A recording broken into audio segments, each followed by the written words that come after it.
Welcome to another episode of We Don't Die. I'm your host, Sandra Champlain, author of the international best-selling book called We Don't Die, A Skeptic's Discovery of Life After Death.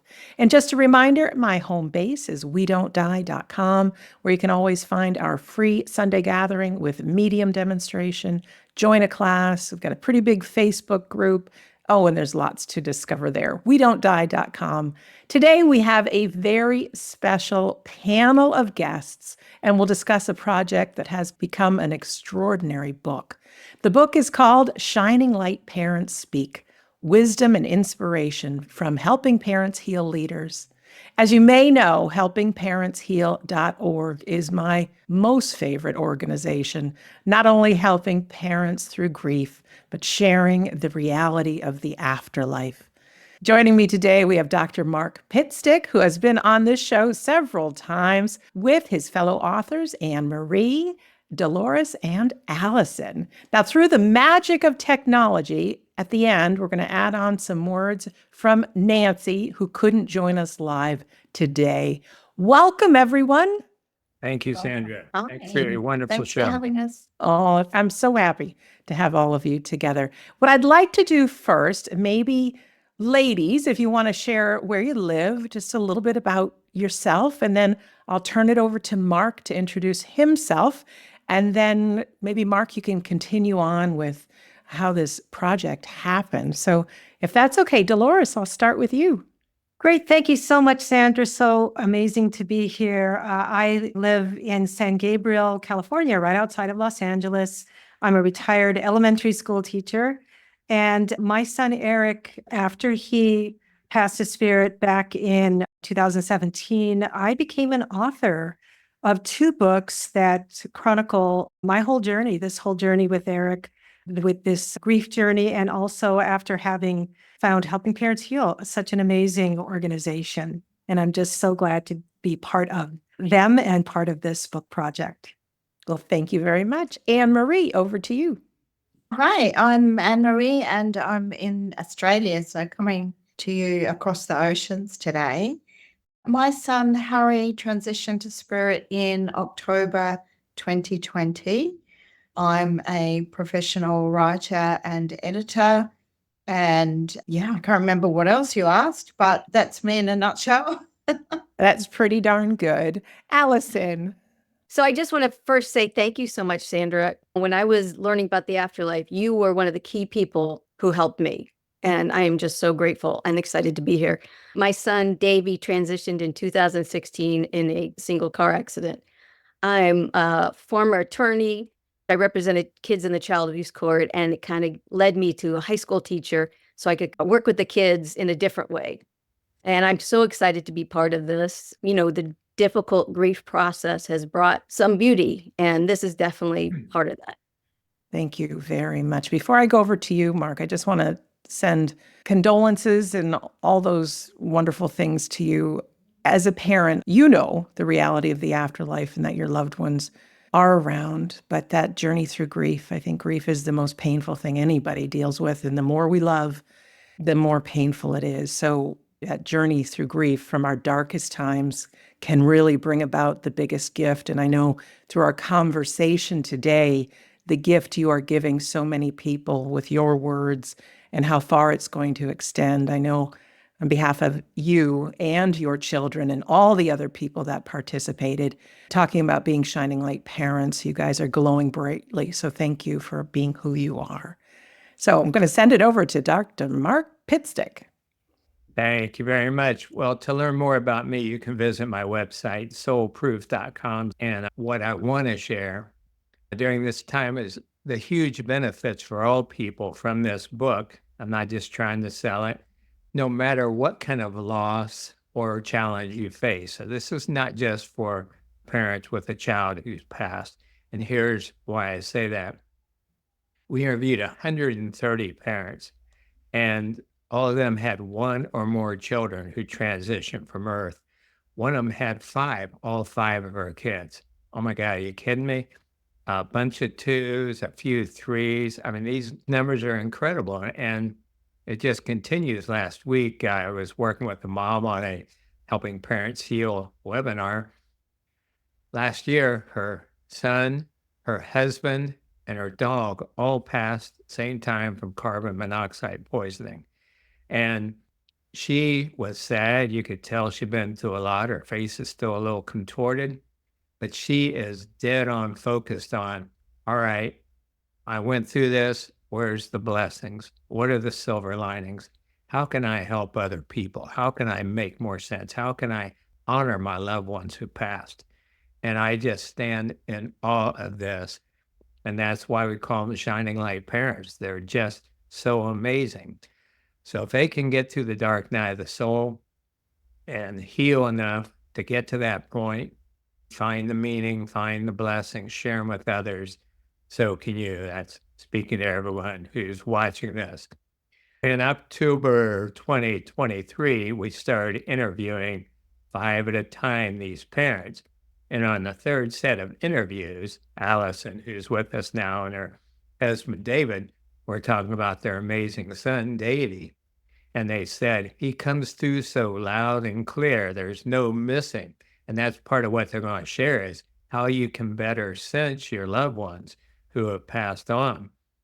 Well, David was talking about he learned it's so important for him to get out of the way and not have preconceived expectations about how they're going to come through, but be open to that.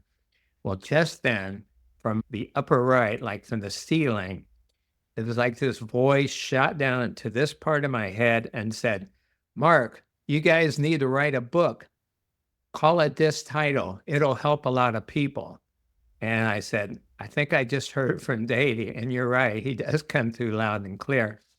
And it's on video. You can watch all of these videos. They're at helpingparentsheal.org/YouTube videos/affiliate leader interviews. And it's the third interview, about 30 minutes in. And so I actually looked up at the ceiling where that came in. I touched my head and I was speechless for a while. I watched it recently and I said things like, wow, oh my God, wow. I've given a lot of interviews and hosted radio shows, but I was just gobsmacked. It took me a while. So that's how I got started, and they can share more about that. But it launched a series of events that I'm sure are going to continue. And literally, and I'm not exaggerating, has the power, has the hope, the inspiration to help all people and our planet. So it took 6 months to do all these interviews and put the book together. So now we're August 24 this summer, and there were 1,100 parents who came to the Helping Parents Heal conference in Phoenix. All of them got a free copy of our book, which we were so happy to do. So it was the first day of the conference, and Dolores and Nancy and I were talking to about 400 parents, maybe 500, big room full. And we were talking about the book. And I had discussed one of the lessons that we learned was that many silver linings, many blessings resulted from what seemed to be a senseless tragedy. And I said that, could it be that a meta blessing of all these children and all of us getting together? Because so many of these parents become activists. They start foundations, they right wrongs, they help in all sorts of ways. And I said, could it be that all of this is going to help reach a tipping point for helping all people in our world? Well, just as I said that, I glanced up at the ceiling. For some reason, I must have sensed something.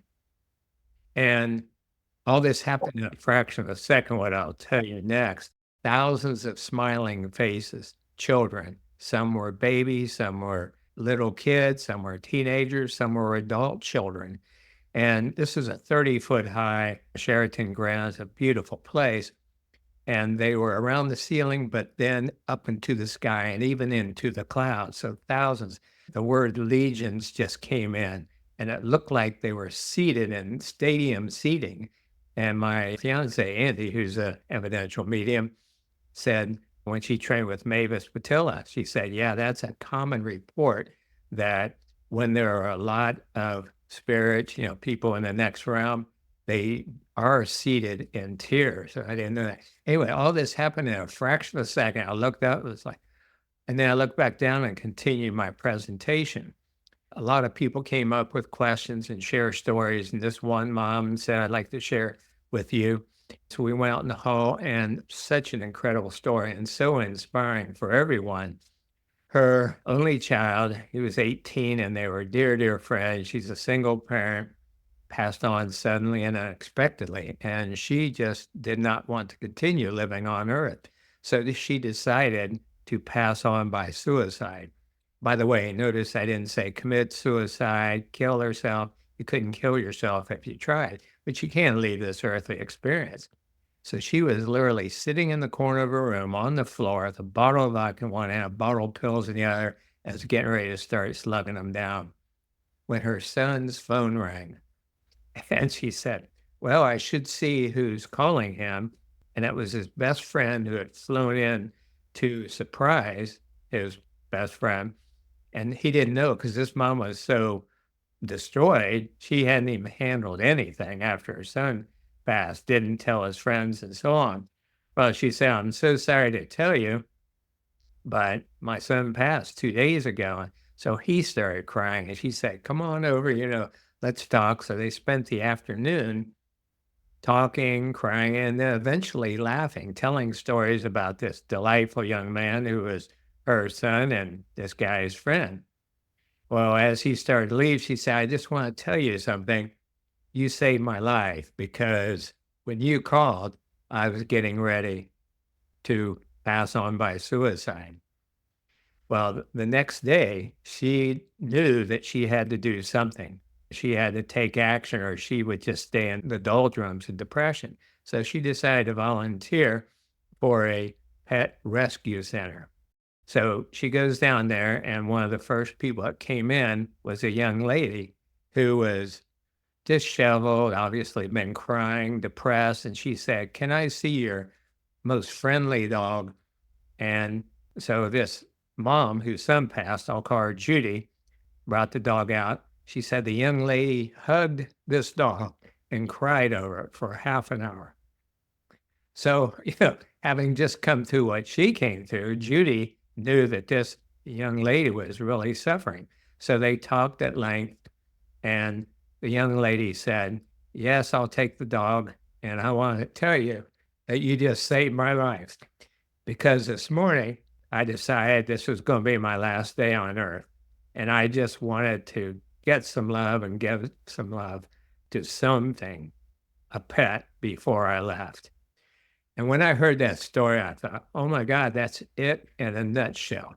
That single thing that exemplifies so beautifully the power of each one of us. When we follow our hearts, when we reach down deep, we don't give up, what we can achieve. So that's part of this formula I'm telling you about. So 2 days later, we're still at the conference.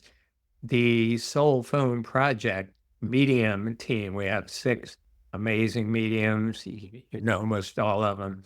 I mean, Suzanne Giesman, Mark Anthony, Tina Powers, like that. And so we met, as we do periodically, because these are mediums that feed information to the research team as we develop this soul phone technology. Well, I told them about Judy, and I told them about my ceiling vision, and the growing feeling that, or knowing that, this conference and all these parents and the book, it's about something much bigger than any of us can realize. At that moment, several of them shared that independently, they had been receiving messages from those on the other side that they are to get involved in world peace. And that was an interdimensional project. In other words, those in the next realm are working on it just like we are here on Earth. So, of course, that blew my mind. Now, 2 weeks later, I'm giving a Helping Parents Heal webinar, again about the book, Shining Light Parents Speak. And I shared for the first time since that vision with the ceiling what happened. As I did, Elizabeth Boyson, who, as you know, Sandra, is the president and co-founder of Helping Parents Heal, excitedly interjected and said this, and this phrase blows me away.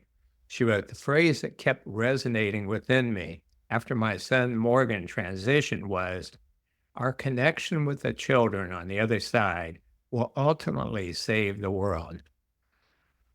So as you can imagine, after all those things, I think started a lot by this book project, I've been like a man with his hair on fire.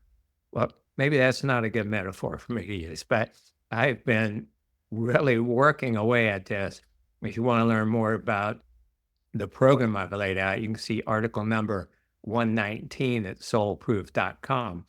So wrapping up, I just want to share several takeaways, again, for all people, no matter what your challenges are, because that's part of the human experience. We all go through it.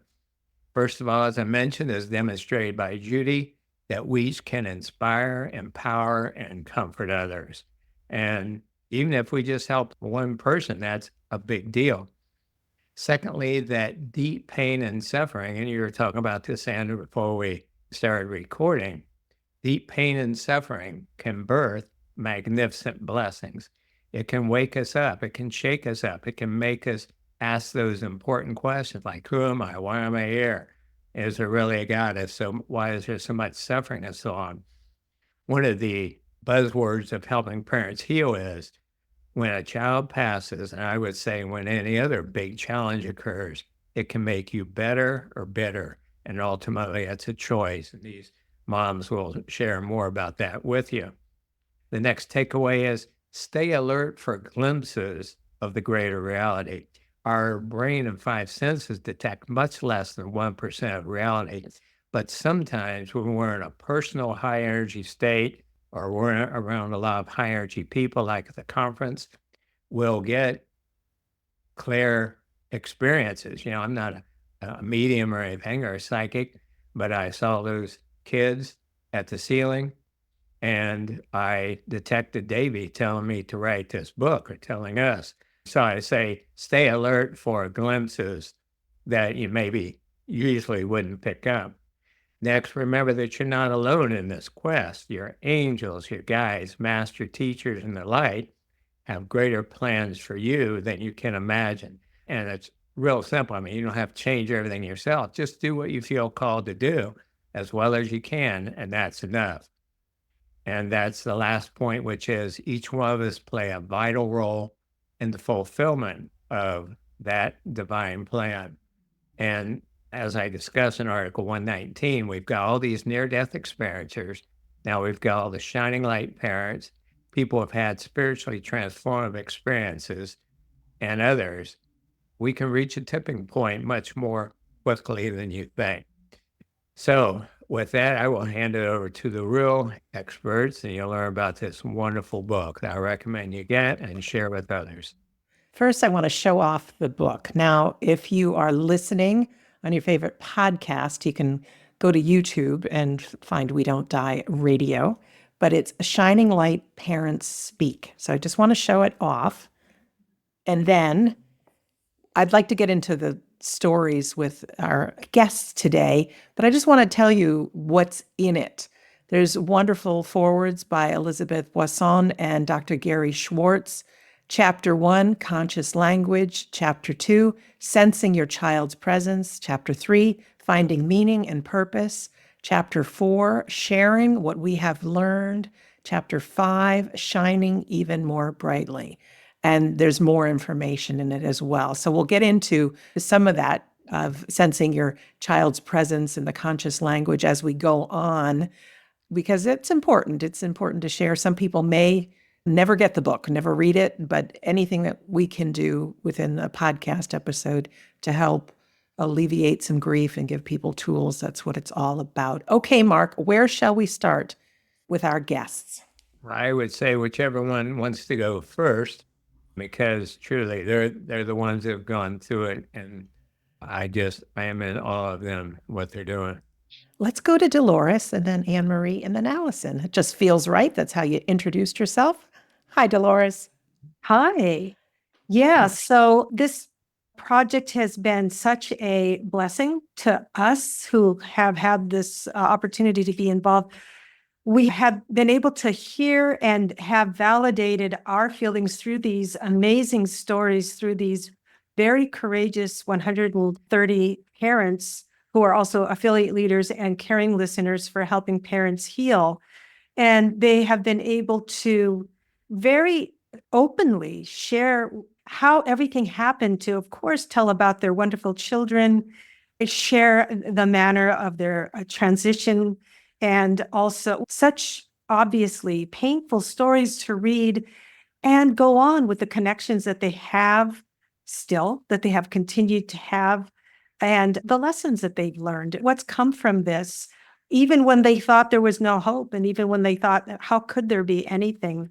I went ahead, and when Anne-Marie and Allison and Nancy and I were organizing, putting this all together, going through all the transcripts of the interviews, and finally coming to those chapters that we agreed on, we kind of all said, which one do you want to do? I went ahead and took Sensing Your Child's Presence, all that the parents answered in response to communications that they've had, divided into little segments, like whether it was through electronics or through songs on the radio or through feeling their presence or possibly even seeing them or hearing them, or messages through Medium or through even other people, to hear over and over all the various ways that our children have reached out, and that these parents, which include Anne-Marie and Nancy and Allison and I, we are in it too, that we chose to listen. It's so easy to discount, to assume maybe it's just some kind of coincidence, that word that we don't really use anymore because we know that there is something there. So it's just been so beautiful and such an honor to be involved. And so that's the chapter that I did. And these other ladies here, yeah, they've done quite a bit. If I can ask you, Dolores, if you could share a story maybe from your own life that you know in your heart that we go on. There's people here for the very first time, and then we have some longtime listeners of the show, and stories make a difference.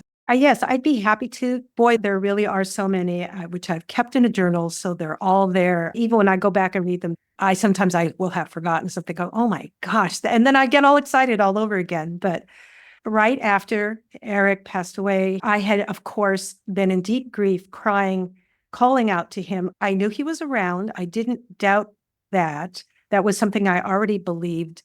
I was pretty sure he could hear me, and I would just tell him how much I love him, what happened, and I really need a hug from you. So that went on for, many days. But the 8th, 9th, 10th day, I went to the store. And when I walked in, the table's out in front with some people who want you to make a donation. And I did recognize it was a very good cause, having been a school teacher, a drug abuse resistant education program called the DARE program. And I thought, yes, I will make a donation. I was happy to do so. Went in, got my couple of groceries, came out. There were 2 young people. I went up to the young man who was the same height as my son, Eric, the same age, about the same build. He was very friendly, it was nice. And we chatted for just a bit. I wrote my check, handed it to him, and he wrote a receipt. And as he hands it to me, he says, how about a hug? And no one ever says that when you're at one of those tables.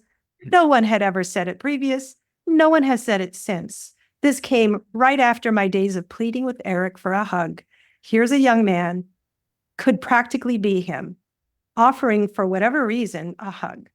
I said, of course, I'll always take a hug. And when I hugged him, I felt like I was hugging Eric. And as I walked away, I just said, thank you. That was you. I don't know how that works, but it was him. From that moment, there was, more things that occurred. But that's something that you could easily say, oh, wasn't that nice of that young man to offer me a hug? It was Eric. And I trust that. Thank you for sharing that. And you said journaling. That's so important because this ego mind will want to just blow off things that it's coincidence and keep telling you it's coincidences. Mm-hmm. But you can't overlook these repetitive things happening, the ones that give you goosebumps and there's no explanation for. One of the joys in interviewing these parents was watching them perk up when I would ask, how do you sense your child? Because that's how they're interacting now. Some of them said meditation. Some of them had a real solid hit from a medium. I mentioned David Allison before. He said, be open be open to however they come through. The ones that got me the most were the parents that said, I decided I was going to do this. Allison, you had the quote, I think, of the book. Would you share that, please, dear? So I made a mantra to myself, and it was, I want to feel you so spiritually that I don't miss you so badly physically. And that was my goal every day. And that's what I worked on. Yeah, so those are some of the ways these parents shared. Dolores, since you did that chapter, would you like to share some other themes or ways parents shared?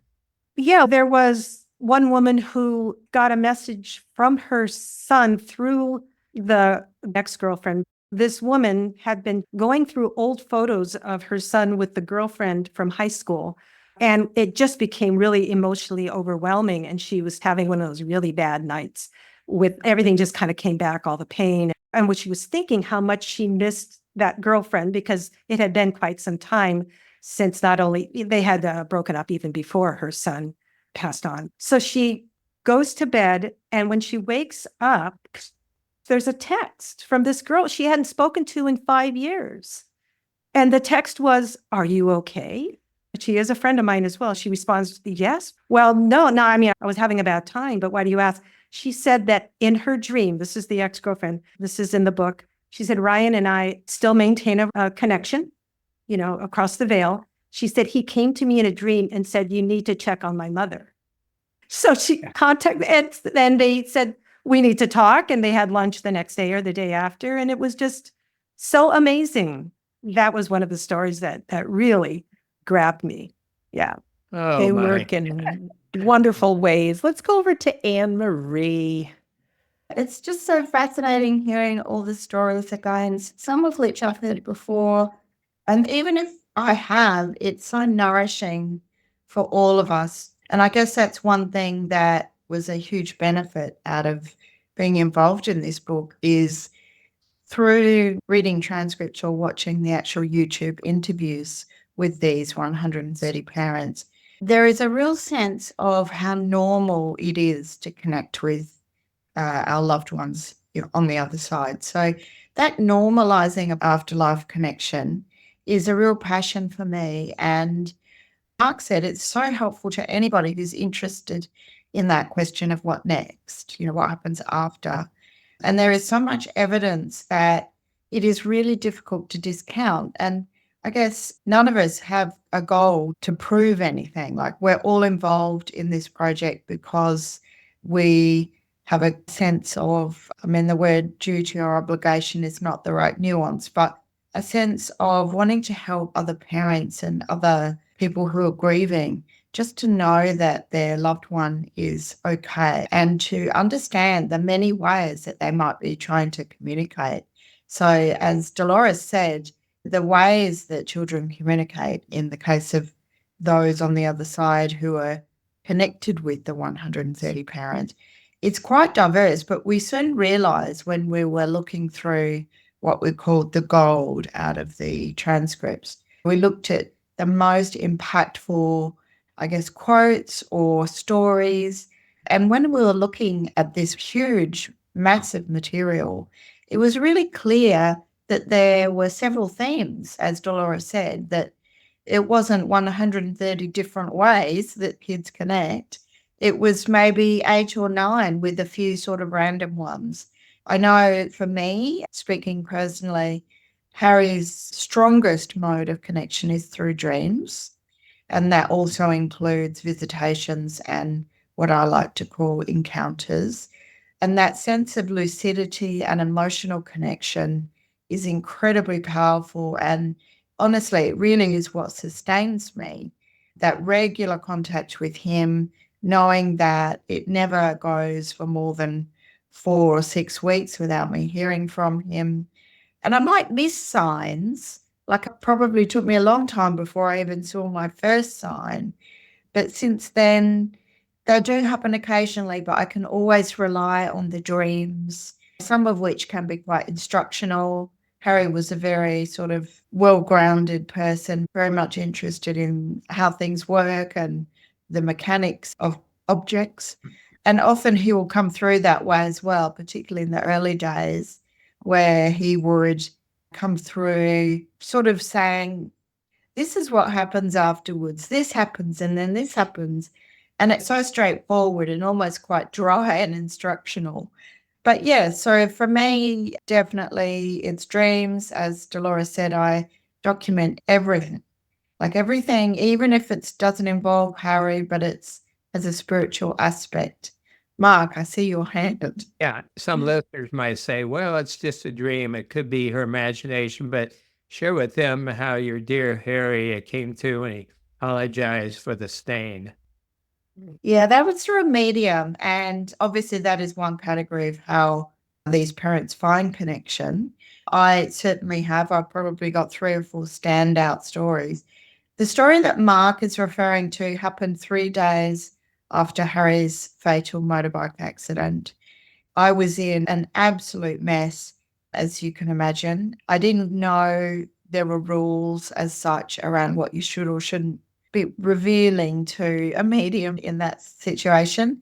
As it happens, she was a connection through a friend, and I blurted out a whole bunch of stuff. She obviously knew the manner of Harry's transition. She knew a little bit about him. She had a photo of his driver's license. The reading, it was in person. It was very evidential in so many ways. But one of the things about Harry, as I said before, is that he was quite an obsessive personality. He went through phases in his life of being really into something. And the phase that he was in when he passed was a sort of fascination and a love for cars and motorbikes. So he left me with, I think, 5 cars, 20 wheels, and crates full of mechanical stuff. And that was only what was at my house. There was a lot more at his dad's. So I hadn't gotten around to tidying that up for a long time. And when I was leaving, the medium or Harry said, tell Mum I'm sorry for the oil stains on the pavers.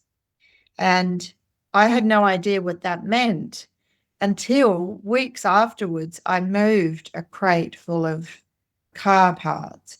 And underneath on my beautiful recycled rustic brick pavers is this big oil stain.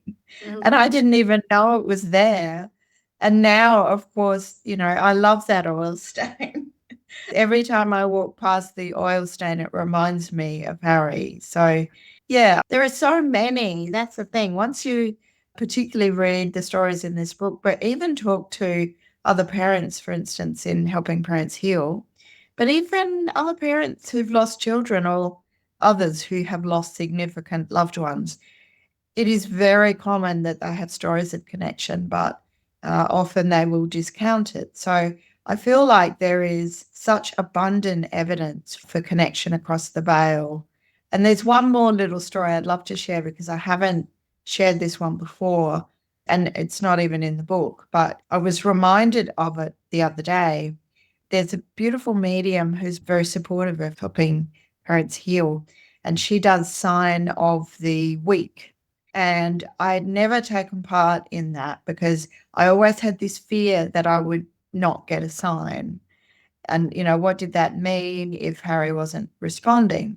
Because I don't like the idea that you can just click your fingers and they're going to, like a circus act, because I do believe they're busy and they've got purpose and things to do, and they can be with us in multiple ways, but we shouldn't have that expectation that they're just going to perform tricks. So I don't ever put Harry on the spot like that. But in this case, I thought, I've never done it. Maybe I'll give it a go.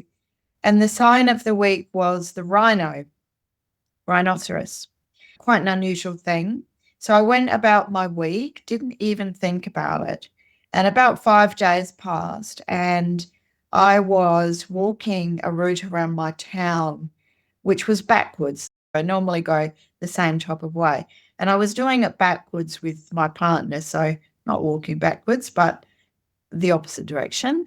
And we got to this cafe that I was very familiar with.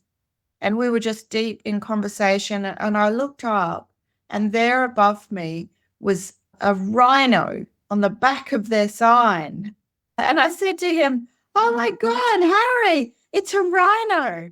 And Joe, my partner, had no idea that what I was talking about. I hadn't even mentioned sign of the week. And then he turns around and says, "Look what I'm wearing." On the back of his T-shirt was a rhino. Double whammy. I feel like that is like a micro miracle. So I love that. And often, as others have said, when we need that boost or when we might be feeling really down, it is so wonderful to look back over these experiences and be reminded.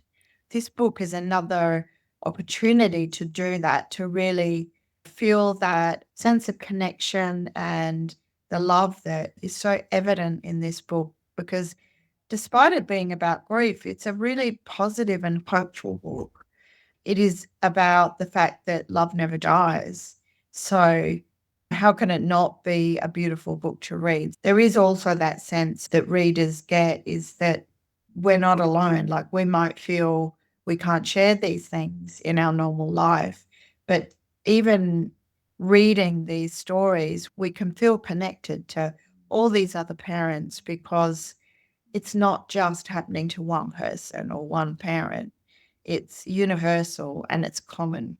Anne-Marie, I'd like to ask you about dreams. There's people listening and watching right now, jealous, as I feel it myself. This woman's getting all these dreams. How do you know it's a dream visitation versus just a regular dream? Because regular dreams can have nightmares and such. And is there something we can do to ask for a dream or work with our loved one? Yeah, thank you. It is very common, I know, to feel to a large degree quite envious and upset because your child was an individual when they were here in life and they're an individual still. Dreams may not be their strengths, is what I believe. They all have their strengths. Some kids might be fantastic at bringing signs or fiddling with electronics.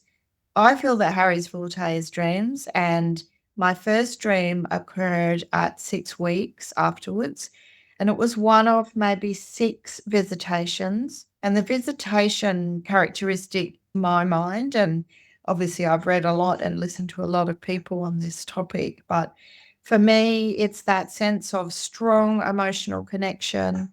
It is that hyper-realism, almost like an out-of-body experience, that sharp focus. Everything feels very real. And unlike in a dream where your mind is potentially processing the events of the day or the week or whatever subconscious thoughts or fears even, in a visitation, it has a very strong and clear narrative thread. As I said, out of hundreds of dreams, I've probably only had 7 or 8 visitations. They've been sometimes very short, up, 5 seconds, through to what seems like the entire night. But when I wake up, I can remember the highlights. But they're powerful in a way that, like a near-death experience, you might remember it for years. In my case, Harry's been on the other side for 4 years, so he's now 22. And he has shown himself to me in visitations at what I call current age as well, which is slightly older, like slightly more filled out. So for me, visitations, there is no doubting that they're vastly different from a nonsensical dream. But Harry also inserts himself in those. So I love that idea. I feel like if we look at that sort of dimensions theory, I feel like Harry is able to either lower his vibrations, and my vibrations are different in the dream state, and somehow he can meld into my dream state when he's available or willing. And so he can influence, like a nonsensical dream, he might be in it. I like to think about those types of things as encounters. And I love that word because I guess it reminds us that these things are real. It is really happening somewhere. Whereas a dream, it's more about processing. We don't necessarily have a strong feeling attached to a dream either, whereas both encounters and visitations and sometimes dreams have a very high level of emotion. And almost always it's about connection, about Harry expressing his love for me, and me, of course, just flooding him with love, any opportunity. So, yeah, I hope that explains a little bit about it. It does. Thank you so much. Allison, over to you. Would you tell us some stories? Well, at first, I want to just say, I think this book, the main message, and we've all talked about this, is that people get that their children are not gone. I felt that right away. People would say to me, I'm sorry for your loss. And I'd be like, oh, don't even say that to me. I know he's not gone, And I would do everything I can to read books from parents who had gone through this and still felt the connection. I would listen to you and your show and your connection with your father. And I would go, that's how I feel. That's how I feel. So it helps so much. So this book is 130 people saying that and showing that and giving you their experiences and what it meant to them and their great advice. I think the big thing I'm hearing from what you're saying is, how do these parents connect, right? They want this too. They're hearing all this. You're getting signs and the dreams. And this is what I would say. I wanted to connect so bad, right? So I just had to get quiet. I would meditate. I would get in a place, get quiet, maybe put on a little music and picture myself in a place that was really calming and just picture Davy coming in. He usually paddleboarded up because he was a surfer. So I pictured him coming up and sitting next to me. And then I would be like, hey, how are you doing? And I just did this in my head, quiet, everything. And then he would talk and I would talk. And my body didn't know the difference, that he wasn't physically there and that I was imagining this in my meditation. It calmed down. It got used to seeing him. And I would do this all the time. And when I went on walks, my daily walk, I'd talk to him. And I was in the car, like Dolores said, I talked to him. And my body got used to that. I wanted to feel him like that, right? That was my goal. And so I was able to do that. And one of my most amazing stories came from that. Right after his transition, we had to go to a wedding a couple months after because my daughter was in it. And I have to show up for my daughters, right? They were always like, we're not gone. We're still here.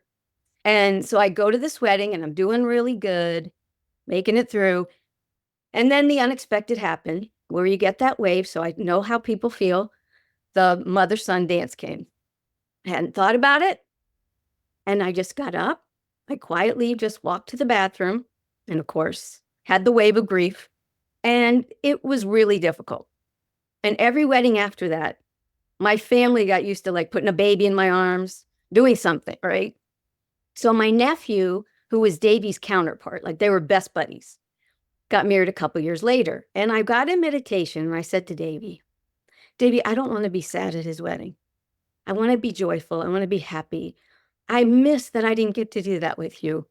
And I heard in him say, Mom, close your eyes. Imagine you and I are dancing. And then he showed me something pretty amazing. He took me to the wedding and he's showing Billy and my sister dancing. And then he shows my sister coming, getting me and bringing me on the dance floor. And then it turns into me and Davy dancing and we're dancing. And it felt magical. Like I loved it. So I'm like, all right, I got my dance. Day of the wedding. And I'm just remembering this. And it comes down to the dance. And my mom comes and gets me and is holding me. And they're dancing. And halfway through, my sister comes and gets me and takes me on the dance floor and puts me with my nephew. And I'm dancing with my son. My mind literally, when this was happening, went, I saw this before it happened. He showed me it before it happened. And I'm in this dance like, I can't believe this is happening to me. And then the next day, I go to my sister and I'm like, I have to tell you something. I saw this before it happened. And she goes, I have to tell you something. I didn't want to do this. I was afraid the girls would get mad at me or people would think we were showboating. But Billy came to me and said, we have to do this. And we told nobody. I was like, you can't explain this. I've got tears in my eyes. People often say, it's just my imagination. That's how they communicate. I wish there was another word for imagination, because imagination is like you're making it up, but you're not. When you take a medium course, that's what you use. If you can visualize and you can hear and you can feel, they use all of those senses with us. So please, everyone listening and watching, no more say it's just my imagination. That is their number one mode of communication. And I have never heard it like you have explained, Allison. And I love him paddling up, to get into that practice because he's like, okay, mom's doing it. All right, let's do it. And some people do it through journaling and writing, but to just talk to him and visualize that, it's beautiful. And what a story from the wedding. You give me goosebumps. What else would you like to share? Well, I just want everybody to know anybody can do it. You just have to learn, like we were talking about, a new communication with your child. That's all it is. It's a new language. It's not the physical eye anymore. It is through your heart. That's what I would tell you. Oh my gosh. You guys know this. When you see these signs, it's not just a butterfly that's coming and hovering by you. All of a sudden you get the chills and your heart lights up and you're like, they're with me. You have a guidance system, right? That helps you. You know when it's like, oh, and that's how you know. That loving presence is just amazing. I don't know another love like this. I'll be honest. I love my family, my kids, but this love, I think it's maybe a soul connection. I think that's what it is. My son is bringing me to connect with my soul and him. And this is what I would say too to these parents. My mission was to find Davy, but 8 years later, he's right here. He's right here with me. My mission is to connect to my soul and then be a light for him to shine through and me to shine through as well. And then I can be joyful. I can live a life where I can laugh and joy and be kind and loving to others. I didn't want to be the face of grief. I didn't want people to look at me and cry. I wanted them to look at me and see hope. Absolutely. When I was writing my book and went to publish it, someone had said, remember, whatever you write about, you're going to talk about for the rest of your life. Because in the beginning, I was a little afraid to talk about the afterlife. So I thought, I'd make it about grief. And I thought, I'm not the grief lady. I'm not. It's definitely part of the conversation. Yes. But it is about shining that light. It's about living life fully, knowing that we're not alone and embracing that this life has meaning and we're fully supported. It's interesting because the ego mind can often shut this conversation out. Oh, there's no proof. And I remind people that here we are living on planet Earth in an ever-expanding universe, and that's mind-blowing. And if we go down to the quantum level, within each one of us, we're made up in molecules and atoms, and within every atom is just vibrating energy, invisible vibrating energy. If we had a little camera that we could put in there, we wouldn't be anything. So we're just these energetic beings that energy cannot be destroyed. 2 or more forms of energy can be in the exact same place in the exact same time. Just because they're physically gone, we are not gone, and we will see them again. Mm-hmm. Well, friends, we have one more person to hear from. I'm Nancy Hana. I currently live in Gary, Indiana, and lived for most of my adult life near Chicago. I have 4 beautiful children and 2 girls and 2 boys, and both of my sons are in spirit. My oldest son, Will, passed in 2016 of an accidental overdose after about 10 years of a struggle that we were all part of. And then 2 years later, my youngest son, Joey, passed in a head-on collision. He passed instantly. It happened to be on the day of his sister's wedding. So that was quite a day. And that was really what propelled us to go on a search to find them, because we could not believe that they could truly be gone at that point. So having been a spiritual person, but not really had any kind of concrete sense of what happened, it just launched myself and my daughters into that journey of reading and searching and researching. And we found them. We did find them. What did you find first that you said, hey, there's something here? The very first sign that we had, even before we knew what signs were, happened on the day of Joey's passing, my youngest son, his sister's wedding. And we didn't know about his passing until after things had gotten going with the wedding. It was an outdoor wedding. People were seated. We knew that he was late.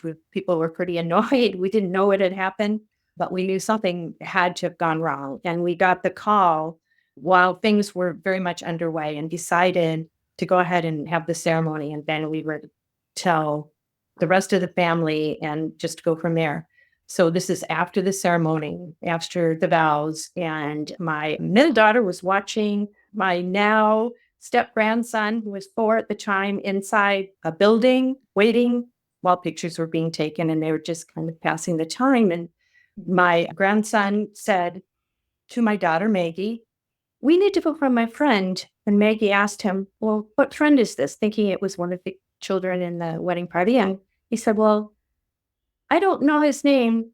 And he didn't really have a face, but he had rainbow hair." And Maggie said, "Oh, well, that's interesting." And she didn't really think any more about it. And she didn't know at that time that Joey had passed. And so later on that evening, after the whole event was really turned into a wake for Joey, and it was an incredibly powerful, powerful day, which also included a rainbow in the afternoon that you could practically touch. Maggie told us that. And that was our first clue that something else was going on. And I immediately felt that there's no way that my boys could be gone. We were going to find them. And that launched us. And many, many rainbows later, we found them. Yes. Beautiful. How did you get introduced to helping parents heal? The first book that I read, I wanted to find information from parents who had had children pass, was Mark Ireland's book, Soul Shift. Of course, Mark is the co-founder of Helping Parents Heal. And that was how I found the organization and got involved very soon after that in 2018. Oh, thank you so much. And the book, Shining Light Parents Speak, I love to show it off. And if you're listening right now, you've got to watch on YouTube to see this. Available on Amazon. Absolutely. Tell us about your part with the book and also what we can find within, because it's not only going to be parents, although parents are welcome to read it and there's amazing stories, but it really is a book for everyone. I took the foundational pieces, and as you know, we compiled 130 interviews, and then we divided it by the questions and we massaged those into chapters. And I had the foundational pieces, which were: tell us about your child and your child's passing. Tell us how you found Helping Parents Heal and what motivated you to become involved in that organization. So I got the beginning of everybody's story, and it was very profound. And the privilege of getting to know them was amazing. It kind of took an emotional toll living in that space for a couple of months, but it incredibly profound. And obviously the rest of the book just blossoms from there in terms of all of the hopeful information that parents share for everyone. The value, I think, for anybody who has experienced loss, which is pretty much every human, is the hope. For me, I was so surprised going into this. I thought there's going to be so much repetition. We're going to hear the same things over and over. That was not the case. So many unique stories. There's no one way to walk this journey. Everything is so validating. And I think there's something for everybody in terms of potentially finding joy in incorporating healing in the sense of being able to live with the pain, that pain lessening, and actually finding joy and holding those two hand in hand. Beautiful. Besides the rainbows, do you get signs, messages that you're communicating with your boys any certain manner? Yeah, I feel like we have several languages that we figured out, my boys, and it was a little bit like charades for a long time, guessing game, but kind of giving that reinforcement encouraged more. One big one is they're great with electronics, and this particular light that I have in my kitchen, which early after Joey's passing went absolutely bananas. And I thought, oh, well, it's going out. And it's one of those sort of solid state, you don't change the bulb. I thought, well, it's dying. So it did this whole big thing, and then it stopped, and that didn't happen for a while. And then it happened again, and it happened a few more times. And I had the good fortune of having some very validating readings from mediums, and they let us know that it was them. And since then, they've gotten very, very good at just kind of giving me a little hello. And that happens almost, if not every day, maybe every other day, every few days. I'll turn it on and I'll get a little, hi, we're here, kind of a thing. And I'll say, the boys are here. And I'll know that they're there. I also can kind of sense them. I kind of feel their presence. I figured out that it's Joey on my forehead and Will on the top of my head. And again, that was a lot of going back and forth and through some readings that validated that as well. So those are the two really consistent ones. And then I've had all manner of the really big hits and some great stories. I'll tell you one story that I just love, and it's my youngest son, Joey. I actually heard him in my thoughts. It wasn't my words. If I was taking a walk, I walked in the dunes. I live near Lake Michigan. And not long after his passing, and my mind was racing, and I kind of stopped myself mid-walk and said, you know, I am just going to calm myself down, and I'm not going to think of anything. I'm just going to walk. And right after I had made that commitment, I heard this voice in my head that said, let's go look for a little magic. Okay. And so I just kind of calmly walked out to the lake, and the beach was perfectly flat. And I walked up to this little piece of driftwood, and I looked down, and it was the perfect shape and head of a dolphin. I mean, the face, both sides, eyes, the whole thing. It was clear as day. Little dolphin. Joey loved dolphins. I said, thank you, thank you, thank you. Came home, put it on my little altar, my little boy table. I've been thinking about it. And then it hit me that Joey's friends, after he passed, in his honor, adopted an animal at the zoo, which you can do, kind of support this animal. And they chose a dolphin. You can guess what the name of that dolphin was. Magic. I had found a little magic. It was spot on, and it was very Joey in terms of his sense of humor and everything. So that was a big one. And that little dolphin still sits by the light that goes off and on. But yeah, very clever. Do you keep a journal or any of those? I do. I have it right here. My health insurance seal. This is the third one. I write down pretty much every day all the signs, and always with gratitude to them and acknowledging them. Even if I'm not completely sure, I think that's important because it's that vibrational energy that you're building. And I think the biggest tool for anybody is to have an open heart and an open mind on this journey, because that is really the ticket to healing. I'd like to share two things, and then maybe everyone just wants to go around and a quick wrap, a final thought. But Allison said it, anyone can do it. And one of the many strengths of this book is these parents are sharing with you what worked for them, because different ways work for different people. But one of the themes that emerged is that it's so important to find your tribe, find your kindred spirits. And they may not be where you think they are. Some of the parents found, and this can be true for anyone, that they may find that their closest people, their soulmates, aren't their family. People change churches in a number of instances where they found their church or their minister was lacking the message there. So realize you may have to do that. Another really important point that came from these parents was when I asked question number 6, the toughest one: what are your beliefs about there being a meaning and a timing behind something that's seemingly senseless and tragic as a child's passing? And I heard so many stories. I'll just share two quickly.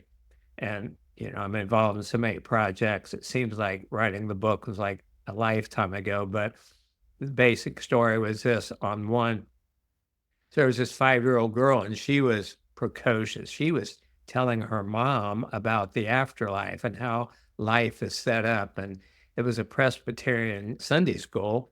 And the little girl comes home, and she had drawn 3 things. And the mom said, well, what's this first one? And she said, this is where we go before we come to earth to choose our parents. And the mom thought, we've never talked about that with you. How would you get that idea? What's the second thing? This is where you go to decide where you're going to live when you come to earth. What's the third? This is the book of life. You only get to read this after you leave earth. And the mom's just dumbfounded. So for a couple years, she was learning from her daughter. Her daughter's like a spiritual prodigy. Well, as often happens as the school years advanced, the kids forget, they shut down, they forget the big picture of life. And it's understandable, they're focused on learning math and things like that and fitting in with other kids. So now the little girl's 12 years old, and she said, Mom, what do you think death is about? Do you think there's life after death? And the mom said, Honey, why are you asking me this? You're the one that taught me 7 years ago. And besides, you're a little kid. You don't have to worry about this. A week later, the little girl fell over. She had a fatal cerebral aneurysm. And it's like, why a week before that happened is she starting to ask about a similar story. Again, a 5-year-old girl had a number of angels. She had names for them. They were just as real to her as other humans in her life. Same thing as she got older, she didn't talk about them as much, and the mom didn't know if she just forgot about them or what. So now the daughter is 34 years old, and she came to stay the night with her mom. And she said, Mom, you know those angels I used to see when I was a little girl? She said, they've come back. And that night she passed on in her sleep, undiagnosed condition. And, you hear one, okay, you hear two, and then you hear dozens, and you're like, oh my God, there really is a timing and a meaning behind that, tough as it may be for humans to understand. And hopefully that gives people hope that this is not a random, cruel, chaotic journey. God is not asleep at the wheel. Thank you so much, Mark. All right, let's hear some closing words. Dolores, let's start with you, my friend.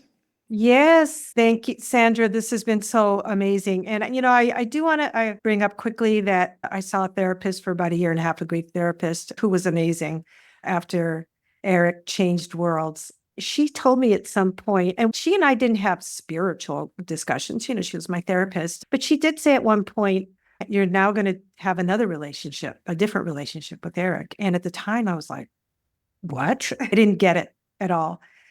And it's been 7.5 years, and boy, do I get it. The relationship continues. They are there with us, as you've said a million times on your show, and we all know, the body is not the whole person. There's so much more. The body will die, but not the spirit, the soul, the person. And they're here. And just remembering the relationship continues. Thank you so much. Let's go over to Anne Marie. Thank you. And thank you for having us. It's been a beautiful experience. It always is so nourishing to talk about this book. Probably my final message would be that the book is very much like a handbook for healing. And I mean the word healing in that sense of a journey that we're on for the rest of our lives. I know some people feel that the word healing is appropriate for the loss of a child, for example, that we should be grieving and in pain forever. And I feel lucky to be among this tribe.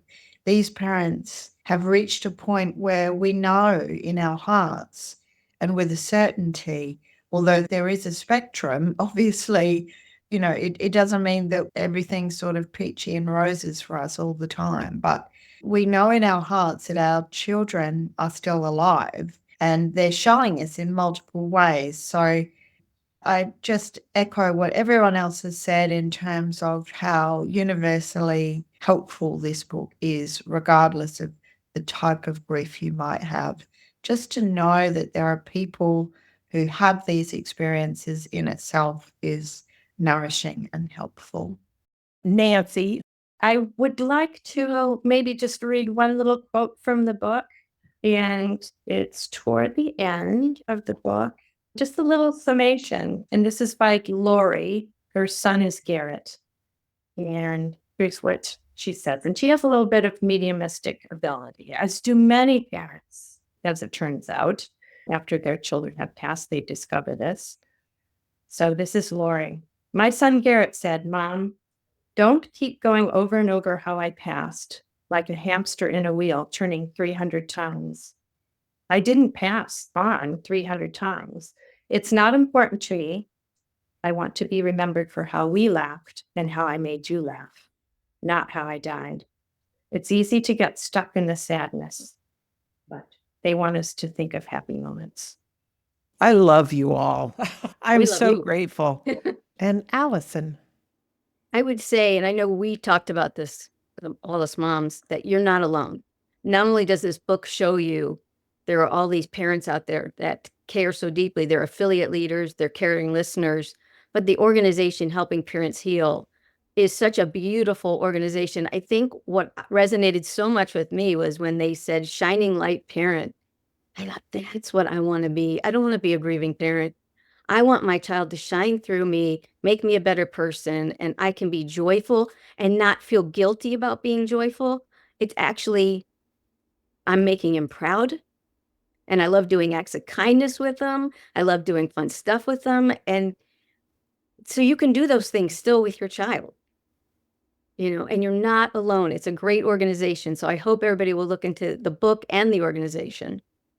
Absolutely. Helpingparentsheal.org. And if you're not a parent, there's still some great resources there. And they have a phenomenal YouTube channel with so many videos that anyone could watch. I mean, really incredible stuff. Go to the website, click on all the different tabs, and there's so much.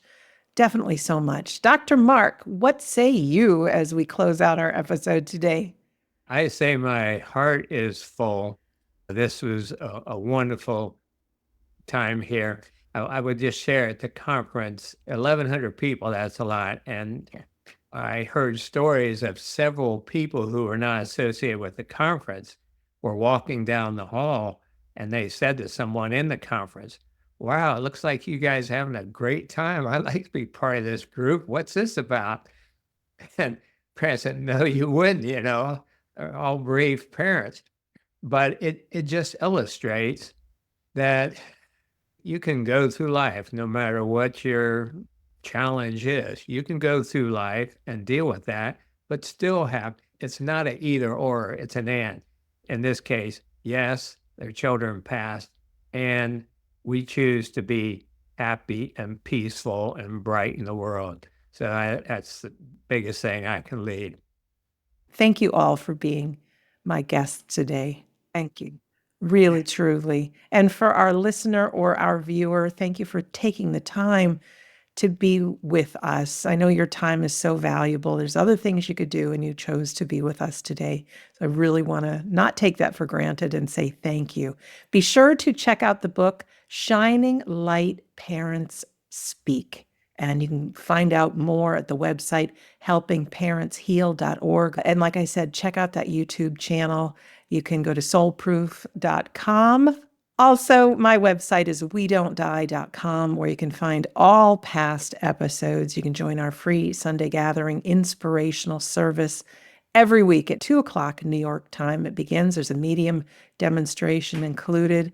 Yes, we bring in evidence of the afterlife, but also so many joyful tools to help empower each and every one of us to live the best life possible while we're here on earth. So in closing, my name is Sandra Champlain, and I'm always so delighted to be your host on We Don't Die. I do believe that life is an education for the soul, and that your life here on earth is ever so important.